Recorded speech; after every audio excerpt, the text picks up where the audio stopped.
Donc maintenant, on va voir le neutron et qu'est-ce que ça implique dans la représentation atomique qu'on avait faite plus tôt.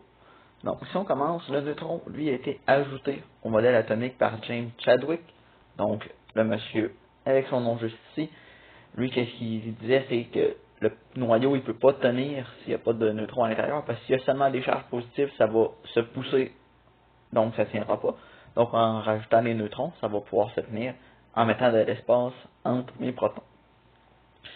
Donc, on va aller maintenant avec le nombre de masse. Le nombre de masse va être représenté par la lettre A. Donc, si on prend l'exemple de l'oxygène, son Z à l'oxygène est de 8. Et son A, donc son nombre de masse, est de 16. Nombre de masse A, lui, on peut le retrouver dans le tableau périodique, tout comme le Z. Donc, avec ces deux informations-là, on est capable de trouver le nombre de neutrons.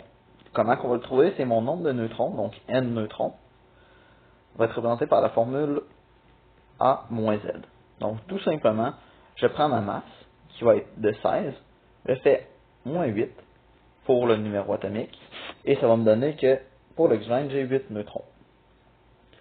Qu'est-ce que ça va faire quand on va faire notre petite représentation? Si on reprend l'exemple de l'oxygène, je vais faire comme d'habitude. Donc, je vais mettre sur ma première couche, j'ai 2 électrons, sur ma deuxième, j'en ai 6, parce qu'au total, j'ai 8 électrons, le même nombre que de protons.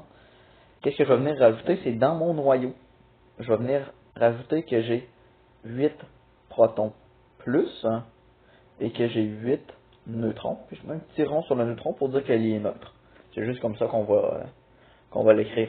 Donc tout ce qu'on a vu tantôt était correct. Pour juste venir rajouter dans le noyau ce qui s'y retrouve. Ça nous permet de mieux savoir de quel atome on va parler quand on fait la configuration atomique.